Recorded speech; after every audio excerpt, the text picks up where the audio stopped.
आप सबों को मेरा मसीह में जय मसीह की। बड़ा अच्छा लग रहा कि मैं सुबह के समय आपके सामने हाजिर हो सकती हूँ अपने इस YouTube चैनल में। आप सबों को जय मसीह की। मैं जानती हूँ कि आप लोग वेट कर रहे हैं कि मैं अगला संदेश कब दूंगी। I want to welcome you to my channel here on YouTube, and I know you all are waiting for me to present my next message. And today's message is based on the book of Philippians. आज का जो हमारा संदेश है फिलिपियोंस के दूसरे अध्याय के ऊपर है। आइए हम प्रार्थना में जाएंगे। हमारे स्वर्गीय महान परमेश्वर पिता, हम तेरे पास आते हैं, तेरा धन्यवाद करते हैं, तेरी महिमा करते हैं। और ये संदेश जो मुझे मिला है इसको मैं बड़ी अच्छी तरह से पेश करने वाली बनूं। लोग इसमें तुझे देखने वाले बने। एक एक शब्द जो मैं बोलूं वो तेरे ओर से हो, पवित्र आत्मा के द्वारा हो, ताकि लोग इससे आशीषित हो और अपनी सेवकाई में लगे रहे। जितने भी इसको सुने और साझा करें उनके परिवारों को आशीषित कर, और जिनको ये सुना है उन्हें भी आशीषित कर। यही हमारी प्रार्थना है, सुन ग्रहण कर, आमीन। जैसे कि मैंने बोला, मेरा आज का संदेश फिलिपियों की पुस्तक पे आधारित है। और ये जो है, यहाँ पे मैंने एक बाइबल कैरेक्टर लिया आज, और हम देखते हैं कि बाइबल में ऐसे कैरेक्टर्स हैं कि जिनके बारे में बहुत कम लोग बोलना मांगते हैं। There are very few characters in the Bible where people don't want to speak or they don't speak. But then today I've taken a character from the book of Philippians, and we know book of Philippians is written by Paul, the apostle of Christ, and he called Timothy his son. And there is another character that I want to talk today, and that is Epaphroditus. ये देखिए, हम इसको दूसरा अध्याय की 25वीं आयत में हम इसको पाएंगे। इसके बारे में हम देखेंगे कि जो एपाफ्रोडिटस है, जो कैरेक्टर है, ये जो है किस टाइप का कैरेक्टर है। हम यहाँ पे ये भी देखना मांगते हैं कि इसका नाम इस पुस्तक में कैसे आया। जब हम देखते हैं एपाफ्रोडिटस, इसके बारे में जब हम देखते हैं तो बड़ा मसीह में एकदम बना हुआ था, जैसे मसीह के काम के लिए बना हुआ था। When we look at the character of Epaphroditus, we see him as a brother in Christ, worker in Christ, soldier in Christ. We see his mention by Paul in Philippians chapter 2, verses 25 to 30. A young man, a sick man, but yet he followed Jesus Christ. हम आज इस character के बारे में देखेंगे, और आइए इसको हम अपनी फिलिपियंस की पुस्तक को खोल के रखेंगे। यहाँ पे फिलिपियंस के 2 के 25वें अध्याय में लिखा हुआ है, मैं यह आवश्यक समझता हूँ कि एपाफ्रोडिटस को तुम्हारे पास भेजूं, जो मेरा भाई है, साथी कार्यकर्ता है और सहयोगी कर्मवीर है, तथा मुझे आवश्यकता पड़ने पर मेरी सहायता के लिए तुम्हारा प्रतिदिनी रहा है। I counted it necessary to send to you Epaphroditus, my brother, fellow worker, fellow soldier, and your apostle and minister to my need. हम देखते हैं कि यहाँ पे ये फिलिपियों के जो चर्च है, कलीसिया है, he was a faithful church member of Philippians church. And the people of Philippians, when they heard that Paul is sick in prison, so they were worried about Paul. So they requested who would go and visit Paul. They wanted to help Paul when he is in prison. And it was Epaphroditus who was willing to go there. And he was even not well. but he decided that he will go for the service of God. That therefore, Paul is calling him fellow worker, fellow soldiers, and your apostle and minister to my need. उसको एक साथी के तौर पे कलीसिया का, मसीह का worker, और मसीह के लिए योद्धा, और मसीह का शिष्य, और उसके साथ साथ उसकी जरूरतों के लिए, जो कि पौलुस को जरूरत थी, उसकी सेविकाई के लिए भी ये यहाँ पे रोम में आता है। हम देखते हैं कि फिलिपियंस का जो वो है, काफी दूर है, a brother, a part of God's family, वो मसीह का परिवार का हिस्सा था, a fellow worker working for the cause of Christ. He likely did much more than what is recorded here. जितना इस पुस्तक में फिलिपियन 2:25-30 में लिखा गया, उसने उससे कहीं ज्यादा काम किया। He was a fellow soldier. We are fighting the good fight. Timothy में पॉल ने बोला कि हम एक लंबी लड़ाई लड़े हैं मसीह के लिए। और एक मिनिस्टर था, one who aided Paul in that society, one who served at his own expenses, sacrificing for a good work. ये जो था अपना पैसा लेके, और ये जो है जाता है अपने खर्चे पे, रोम में पौलुस को जेल में डाला हुआ है, और ये वहां पे जाता है। He goes there without any selfish motive. He wanted to do a selfless service, and therefore he goes to Rome to meet Paul. He had heard a lot about Paul from the Philippians members, and therefore they were worried about Paul, so they sent him to Rome. क्योंकि वो सबके लिए व्याकुल रहा करता था, इससे बहुत चिंतित था कि तुमने ये सुना था कि वह बीमार पड़ गया था। हाँ, वह बीमार तो था, वह भी इतना कि जैसे मर ही जाएगा, किंतु परमेश्वर ने उस पर अनुग्रह किया, ना केवल उस पर, मुझ पर भी, ताकि मुझे दुख ना मिले। For he longs for all of you and is distressed because you heard he was ill. Indeed, he was ill and almost died. But God had mercy on him, and not on him only, but also on me, to spare me sorrow upon sorrow. हम देख रहे हैं कि ये पौलुस की सेवा में लगा हुआ है, लेकिन इसको फिलिपियंस की कलीसिया की भी चिंता है, और ये वो चिंता करते हुए ये बीमार पड़ जाता है। इतना ज्यादा बीमार पड़ जाता है कि he was on the deathbed, but God spared his life. परमेश्वर ने उस पे अपना अनुग्रह किया। And Paul says God had a grace on upon me also. परमेश्वर ने अपना अनुग्रह पौलुस के ऊपर भी डाला, और एपाफ्रोडिटस भी डाला।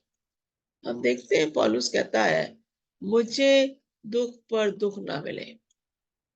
Epaphroditus was on the deathbed, and God spared his life. Paul was worried about that he should not die. He should go back to the members of Philippians church. If he dies there in the prison, then therefore Paul is going to be grieving over the loss of this dear brother.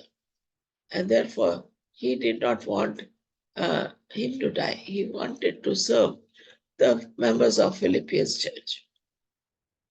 And when we look at him, a person who's so concerned about Paul, a person who's so concerned about the Philippians, उसका heart mind जो था, तन मन से वो कलीसिया की सेवा करता था। वो वहां पे एल्डर का भी काम करता था और सेविकाई में लगा रहता था, लेकिन यहाँ पे वो पौलुस की भी सेवा कर रहा है। वो ये नहीं देख रहा कि जब वो यहाँ पे आया, पौलुस जो है वो जेल में है, उसे इस बात का डर नहीं था कि अगर रोमी हुकूमत उसको अरेस्ट करेंगी तो उसको भी मार सकती है। He never thought of that he will also be arrested if he is going to be go with Paul for a long time, and continued serving Paul. He knew that if he is arrested by the Romans and put it in the prison, they will automatically kill, as they are planning to kill Paul. And therefore, Paul didn't want him to be there and get into the problem of being arrested. And therefore, he wanted him back to the church of Philippians. वो चाहता था कि वापस जाए, यहाँ पे ना रहे। अगर इसको रोमी हुकूमत ने पकड़ लिया तो इसको मार भी सकते, जैसे वो पौलुस को मारने की ताक में थे। इसलिए पौलुस नहीं चाहता था कि इसको यहाँ पे मारा जाए, अरेस्ट किया जाए, मारा जाए, जो उसके दुख जो और बढ़ा देगा। इसलिए वो कहता है कि मैं इसको तुम्हारे पास भेज रहा हूँ। हम देखते हैं कि he had traveled 700 miles, no motorized vehicles to get there. 700 मील का सफर फिलिपी से और रोम के लिए जो था, वो बहुत लंबा सफर था उन दिनों में। और इसने जो है ऊबड़ खाबड़ रास्ते थे, लेकिन ये चला। हम नहीं जानते कि वो कितने दिन चलता रहा रोम में पहुंचने के लिए। हम नहीं जानते कि उसने एक दिन में कितने मील कवर किए। we don't know how many miles he covered in 1 mile, 1 day. But he traveled 700 miles from Philippi to Rome to be with Paul, to serve him, and what Philippians had sent for Paul, to give it to Paul. जो Philippians की कलीसिया ने उसको दिया था, उसके लिए उसने 700 मील का उसने चक्कर लगाया। अगर इसका हम देखें बायोग्राफिकल हिस्ट्री, तो ये क्या है? स्पिरिचुअल लीडर इन फिलिपी, आत्मिक एक पादरी के तौर पे, रिलीजियस पादरी के तौर पे ये था फिलिपी चर्च में। He was commissioned by the church to bring an offering to Paul and serve him in this prison. उसको ये डायरेक्शन मिला था फिलिपी कलीसिया से कि वो जाए और पौलुस की सेवा करे, जो कि जेल में है, और जो वो उसके लिए भेंट भेज रहा है वो उसको जाके दे। While serving Paul, he became seriously ill, which became known back in Philippines. जब उसको वो सेवा दे रहा था, पौलुस की सेवा कर रहा था, वो बीमार पड़ जाता, बहुत ज्यादा बीमार पड़ जाता है, और पौलुस की इसकी चिंता लगती है। और फिलीपींस को पता लगता है कि इपाफ्रोडिटस जो है वो पॉल की सेवा करते करते बीमार पड़ गया है, क्योंकि उसने 700 किलोमीटर का सफर तय किया था। हम यहाँ देखते हैं, God granted mercy to him and restored his health, sparing Paul additional sorrow.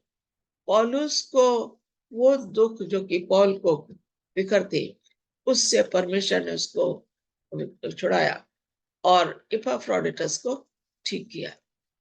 Epaphroditus yearned to return to his home church. Paul agreed, sending him back with letter and thus encouraging the Philippians and lessening Paul's own concern about them. Paul ने जब इसकी हालत देखी, और Paul ने ये भी देखा, मैं जो समझ सकती हूँ कि वो फिलिपी या फिलिपियंस की कलीसिया के लिए अक्सर पॉल से बात करता था। पौलुस ने जाना इसको पौलुस की फिलिपी की कलीसिया की चिंता है, इसका मन जो है फिलिपी लोगों के साथ है, और इसलिए पौलुस इसे अपने पास नहीं रखना मांग रहा था। उसे डर था कि कहीं रोमी हुकूमत उसको अरेस्ट कर ले तो उसको भी मार सकते हैं। And he had fear that he should not be staying because his heart was Philippians. He was yearning to go to Philippi and to be with his people. He was eager, anxious, yearning. And then Paul was encouraging him. Paul wrote an encouraging letter for the people of Philippians church. And therefore, he was to carry that letter for Paul. To ensure that the Philippians do not think that Epaphroditus has failed in his mission, Paul commands them to hold men like him in high regard as he risked his own life to minister to Paul on behalf of the Philippians. वो फिलिपी की चर्चा कलीसिया को बोल रहा है, पौलुस, ये आदमी जो कि 700 मील चल के मेरी सेवा करने में आया है, आप इसकी वही सम्मान वही मान दें, इसकी इज्जत करें। ये आपकी सेवा करने फिर से आ रहा है, मैं इसे अपने पास नहीं रखूंगा, क्योंकि मैं नहीं चाहता कि मुझे ये यहाँ पे रहे और इसको कोई परेशानी हो जाए। इसलिए जो है पौलुस जो है उसको समझता है और उसको भेजता है।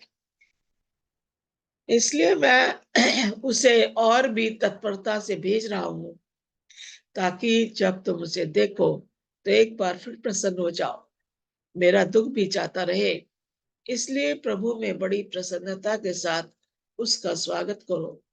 ऐसे लोगों का अधिकाधिक आदर करते रहो, क्योंकि मसीह के काम के लिए वह लगभग मर गया था, ताकि तुम्हारे द्वारा की गई सेवा, मेरी सेवा में जो कमी रह गई थी, वह उसे पूरा कर दे। इसके लिए उसने अपने प्राणों की बाजी लगा दी। What a great thing that Paul is anxious to send him back.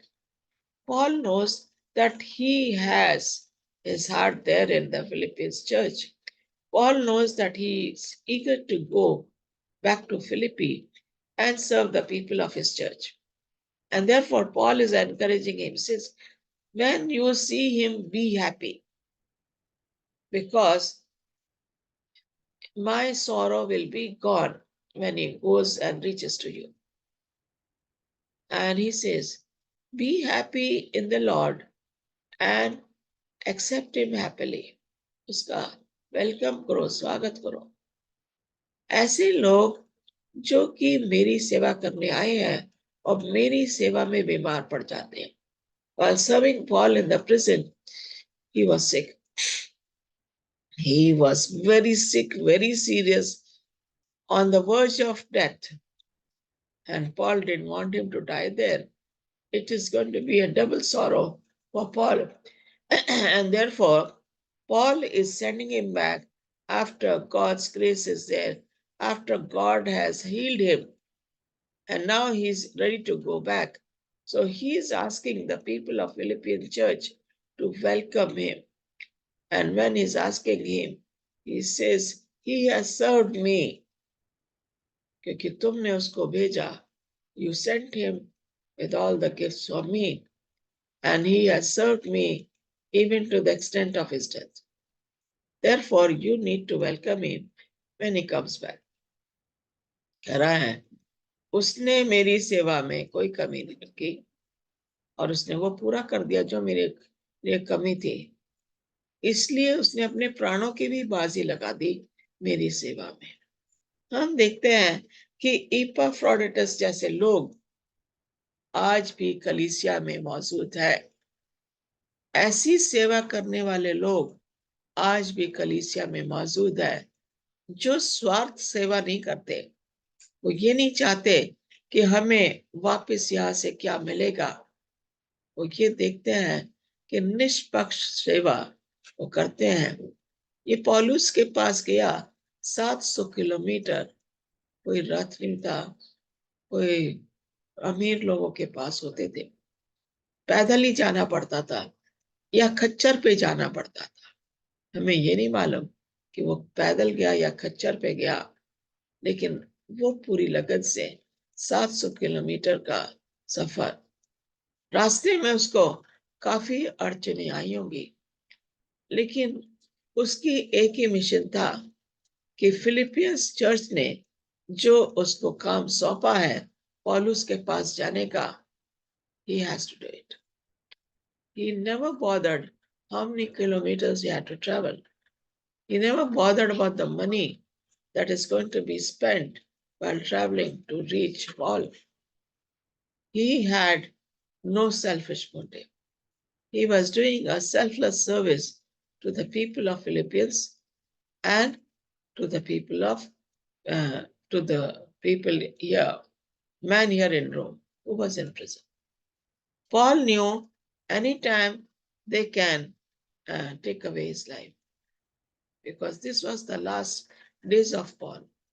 And therefore, when he sees this man coming up there and giving him all the service, Paul is also afraid that they should not arrest him.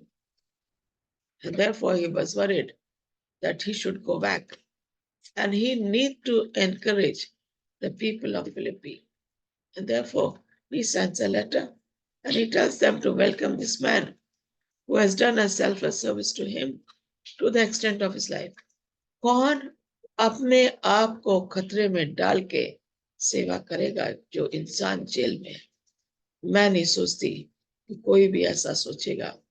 अगर हम सोचें कि मेरा भाई jail में है और मुझे जाना है जेल में और मुझे उसकी सेवा करनी है, मैं सोचती हूँ सबसे पहले मैं पीछे हट जाऊंगी। मैं कहूंगी नहीं, मैं जेल में नहीं जाऊंगी, मैं बाहर सेवा कर सकती हूँ। क्या पता मुझे जेल वाले पकड़ के अंदर डाल दे, क्या पता पॉल को जैसे मारना मांगना मुझे भी मार दे। उसने ऐसा कुछ नहीं सोचा। वो गया, सेवा की, बीमार पड़ा, परमेश्वर ने उसको चंगाई दी और पॉल उसको वापस भेज रहा है। हम देखते हैं कि ऐसे लोगों की परमेश्वर की कलीसिया में जरूरत है, जो कि सेवा करते हैं लेकिन कुछ अपेक्षा नहीं करते, किसी चीज का उनमें एक्सपेक्टेशंस नहीं है।